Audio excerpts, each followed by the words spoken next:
Hotel Mediterraneo, siamo qui in compagnia di Fausto Bertinotti in occasione della tavola rotonda che si terrà col sindaco Zedda. Si parla di democrazia sospesa.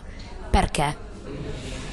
Perché il gruppo di comando europeo, che non è una cosa astratta, è una cosa molto concreta, cioè la Banca Centrale Europea, la Commissione Europea, il Fondo Monetario Internazionale, con la locomotiva franco-tedesca, ha dettato le politiche che devono essere fatte in tutti i paesi europei, anche con la lettera della Banca Centrale Europea. Poi è intervenuta per determinare il fatto che ogni governo europeo doveva realizzare quella politica.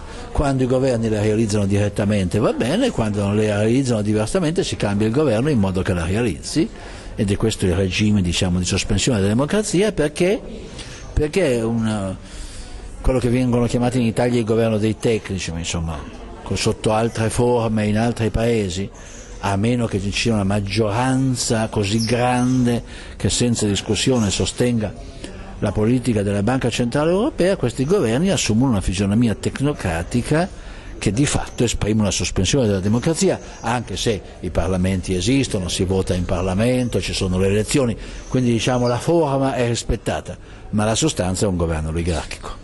Adesso che si è parlato tanto dei diritti dei lavoratori, articolo 18, caso FIOM.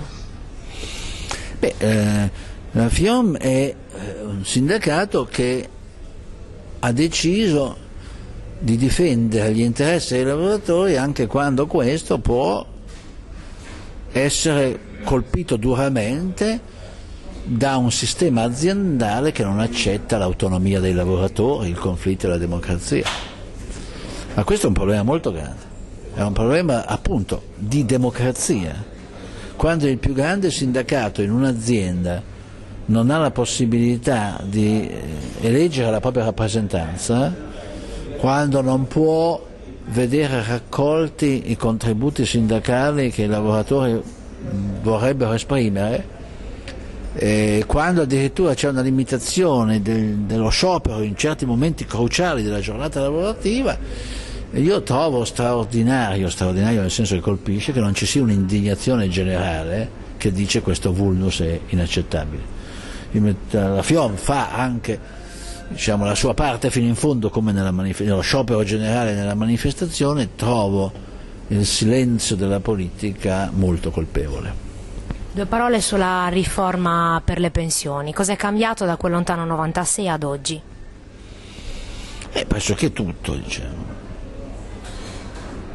il fatto che in un paese in cui c'è il 10% di disoccupazione e un giovane su tre è disoccupato, si aumenta l'età pensionabile, mi pare un delitto sociale, francamente.